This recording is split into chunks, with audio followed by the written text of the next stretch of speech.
Здравей! В това видео ще ти разкажа за най-уникалното свойство на канген вода, а именно микроструктурирането и как канген вода хидратира 6 пъти по-бързо на клетъчно ниво. Човешкият организъм е изграден от два вида биовода – свързана вода и структурирана вода. Представете си от тези два вида вода. Когато се раждаме, структурираната вода преобладава в нашия организъм и за съжаление с напредване на възрастта тя започва да намалява. Сега ще ти покажа как канген действа на клетъчно ниво. За целта взимам това чайче. Ако си представим, че това е нашата клетка, когато се раждаме, тя изглежда по този начин, чиста. За съжаление, с напредване на възрастта, тя започва да се замърсява. За да бъде изчистена тази клетка и за да бъде захранена с необходимите хранителни вещества, витамини и минерали, е необходима структурирана вода, защото тя е единствената, която може да премине свободно през аквапорините на клетката. Сега ще ти демонстрирам как канген се свързва с клетката. За целта ще сипя чешмяна вода през една чашка и съответно канген вода и ще потопя това пакетче чай по 5 пъти в всяка от чашките.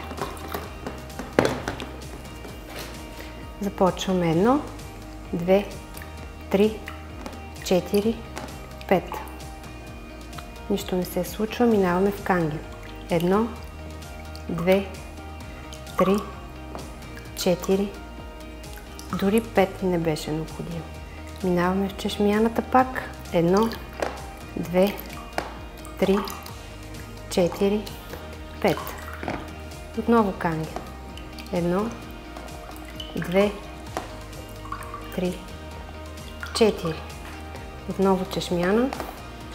1, 2, 3, 4, 5, 6, 7, 8. Давам малко аванс на чешмяната. И пак канген. 1, 2, 3.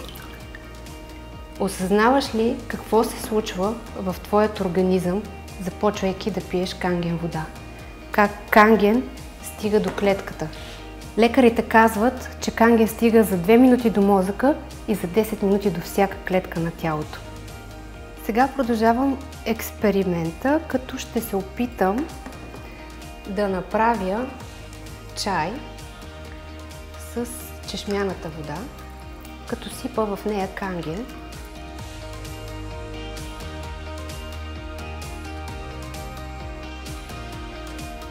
Това, което видя, всъщност доказа, че канген действа на клетъчно ниво и е способна по много мощен начин да изкара всички токсини и да започне детоксикация на организма.